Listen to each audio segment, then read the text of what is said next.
Before we continue, drop a comment below telling us what city or country you're watching this from. The Nevada desert stretched endlessly under a merciless sun, heat waves distorting the horizon like ripples on water.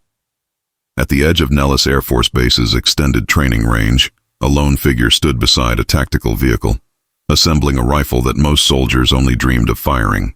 Sergeant First Class Maya Castellanos, 29, from Laredo, Texas, had grown up in a world where precision wasn't just a skill, it was survival. Her father, a border patrol agent, had taught her to shoot when she was 8 years old, not for sport, not for fun, but because in the unforgiving landscape between two nations, knowing how to protect yourself wasn't optional. One shot, one truth, her father used to say. The bullet doesn't lie, mija. Everything else can. When he died responding to a smuggling incident gone wrong, Maya made a promise over his grave. She would master the art of distance. She would become so good that no threat could get close enough to harm the people she loved. That promise led her to the U.S. Army, then to sniper school at Fort Benning, and finally to the Advanced Sniper Course, a program that fewer than 200 soldiers complete each year. But even here, among the elite, she faced the same tired skepticism. Castellanos, you sure you can handle the Macmillan TAC-50? Sergeant Major Derek Hogan had asked during equipment briefing, his tone dripping with condescension. That rifle kicks like a pissed-off mule, weighs 26 pounds fully loaded. Most men struggle with it. Maya had looked him dead in the eye, her expression as flat as the desert around them. Then I guess I'm not most men, Sergeant Major. The other soldiers in the briefing room had snickered. She'd heard it all before. The jokes about women needing lighter weapons, smaller calibers, closer targets. As if chromosomes determined your ability to calculate windage, elevation, and Coriolis effect. The Macmillan TAC-50 wasn't just any rifle. It was a 50 caliber anti-materiel weapon capable of striking targets at extreme ranges, distances where the curvature of the earth itself became a factor in your calculations. It was the same rifle Canadian sniper Aaron Perry had used to make a confirmed kill at 2,310 meters in Afghanistan. It was a weapon built for the impossible, and today, Maya was being tested on the impossible. The Advanced Sniper Course culminated in a single challenge that separated the truly exceptional from merely excellent: the distance trial. Each candidate would attempt a shot at progressively increasing ranges: 2,000 meters, 2,500 meters, 3,000 meters. Only a handful in the course's history had ever hit a target beyond 3,500 meters. No woman had ever attempted it at this level. The targets were stationary steel plates designed to simulate vehicle weak points, engine blocks, fuel tanks, critical infrastructure. But on the final day, the instructors introduced a twist. "Listen up," Hogan announced, his voice carrying across the firing line. "Today's final qualification isn't stationary. We've got a convoy simulation running on the far range. 3 vehicles moving at varying speeds across rough terrain. Your target is the lead vehicle's engine block. Distance, 3,800 meters, just over 2 miles. You'll have environmental conditions that change by the second, and you'll have exactly 1 shot." He paused, letting the weight of it sink in. Miss, and you fail. Simple as that. Maya felt her heartbeat slow, the way it always did before a critical moment. Around her, the other candidates, 12 men, all exceptional marksmen, shifted nervously. 3,800 meters wasn't just difficult. It was nearly impossible. At that distance, you weren't just fighting wind and gravity. You were fighting time itself. The seconds it took for a bullet to travel meant your target would be in a completely different position by the time the round arrived. "Castellanos," Hogan called out, that familiar smirk on his face. "Ladies first. Show us what that expensive training bought the taxpayers." She approached the firing position, a reinforced platform with the Macmillan TAC-50 already mounted on a bipod. Beside it sat a Kestrel weather meter, a laser rangefinder, and a ballistic calculator. But Maya had never trusted technology alone. She dropped prone behind the rifle, feeling its weight settle against her shoulder. Through the scope, a powerful Schmidt and Bender, she could barely make out the convoy. 3 dark shapes moving through a valley of sand and rock so far away they looked like ants. Wind. That was the first variable. She felt it on her face, coming from the southwest at about 12 miles per hour. But wind at the firing position meant nothing at 3,800 meters. The bullet would pass through multiple wind zones, each potentially different. She watched the mirage through her scope, saw the way heat distorted the air, read the patterns like a language. Temperature, 104 degrees Fahrenheit. Altitude, 3,200 feet above sea level. Barometric pressure, 29.87 and falling slightly. Humidity, 12%. Every factor mattered. Every variable was a thread in a complex equation that had to be solved not with a calculator, but with instinct honed through thousands of hours behind a rifle. Target is moving at 15 miles per hour, erratic pattern, her spotter, Corporal James Chen, reported. He was one of the few who'd never doubted her. When mid-range showing 18 miles per hour, gusting to 22. This is brutal, Maya. She didn't respond. Speech was a distraction now. The convoy moved through her field of view, left to right, disappearing behind a rise, reappearing closer to a rocky outcrop. She tracked the lead vehicle, studying its rhythm. Drivers had patterns, even when they thought they were being random.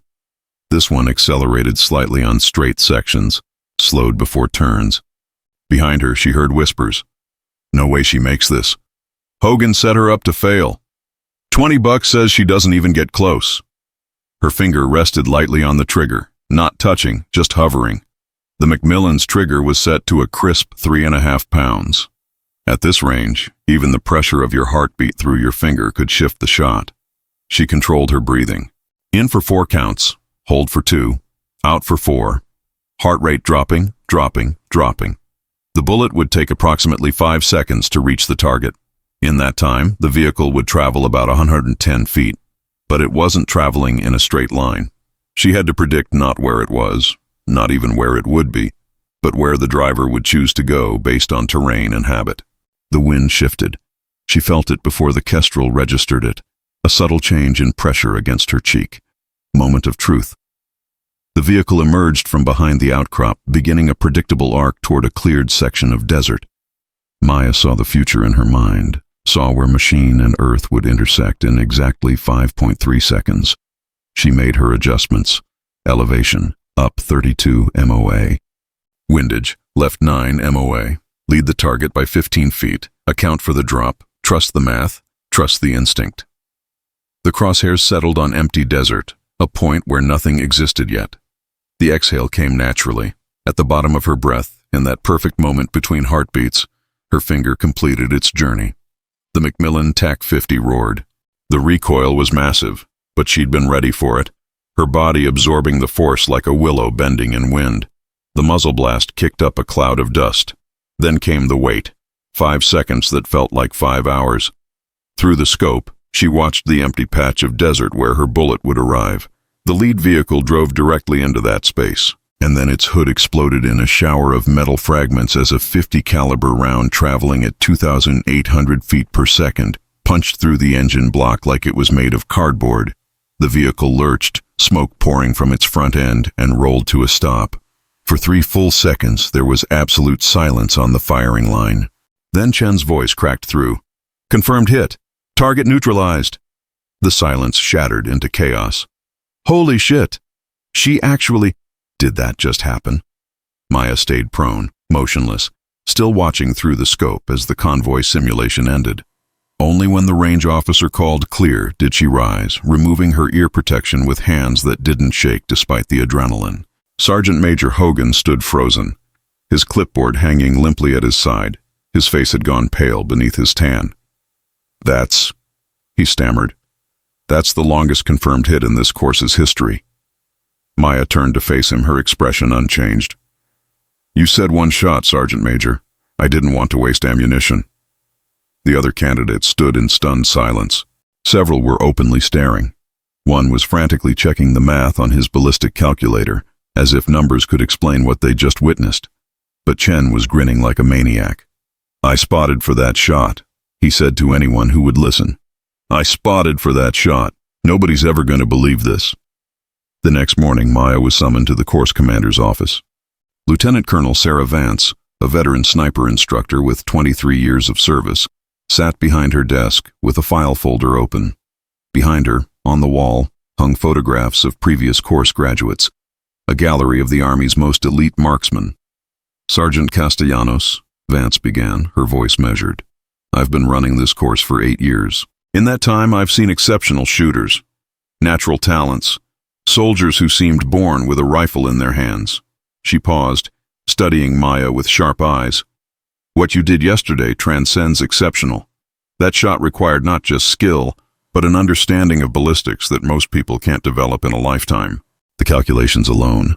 Most soldiers would need 15 minutes with a computer to even attempt that solution. You did it in 90 seconds. Maya remained at attention, unsure where this was going. Vance stood, walking to the window that overlooked the training ranges. Sergeant Major Hogan submitted a formal recommendation last night. He wants you brought on as an instructor here. Says, and I quote, "Any soldier who can make that shot has earned the right to teach the rest of us." She turned back, a slight smile on her face. Coming from Hogan, that's practically a marriage proposal.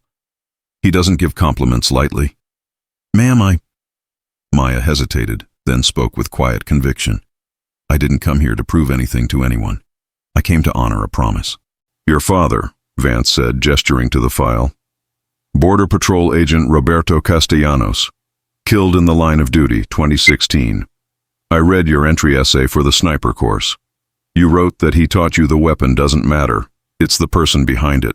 The heart, the discipline, the refusal to quit when everything says you should. Maya felt a tightness in her throat but kept her composure. Vance continued. What you proved yesterday wasn't about gender. It was about what's possible when someone dedicates themselves completely to mastery. You showed every candidate on that line that the only real limits are the ones we accept. She extended her hand. Congratulations, Sergeant First Class Castellanos. You've graduated top of your class. Your scores are now the benchmark every future candidate will be measured against. Maya shook her hand, finally allowing herself a small smile. Thank you, ma'am. But if it's all right with you, I'd like to decline the instructor position, at least for now. Vance raised an eyebrow. Oh? I want to deploy. I want to use these skills where they matter most, protecting the soldiers who can't see threats until it's too late. That's the promise I made. Not to be the best shooter in a classroom, but to be the guardian nobody knows is watching. Vance's smile widened. Spoken like a true sniper. Very well, Sergeant. I'll make sure Special Operations Command knows you're available. Something tells me they'll be very interested in someone who can stop a convoy from 4 kilometers away. 6 months later, in the mountains of an undisclosed location, Maya lay in a concealed position overlooking a hostile convoy moving through a narrow mountain pass. Real world, real threats, real consequences. Through her scope, the same Macmillan TAC-50 she'd mastered, she watched and calculated. Distance, 3,600 meters. Wind, variable. Temperature, dropping. Pressure, low. Her team needed this convoy stopped before it reached the village beyond.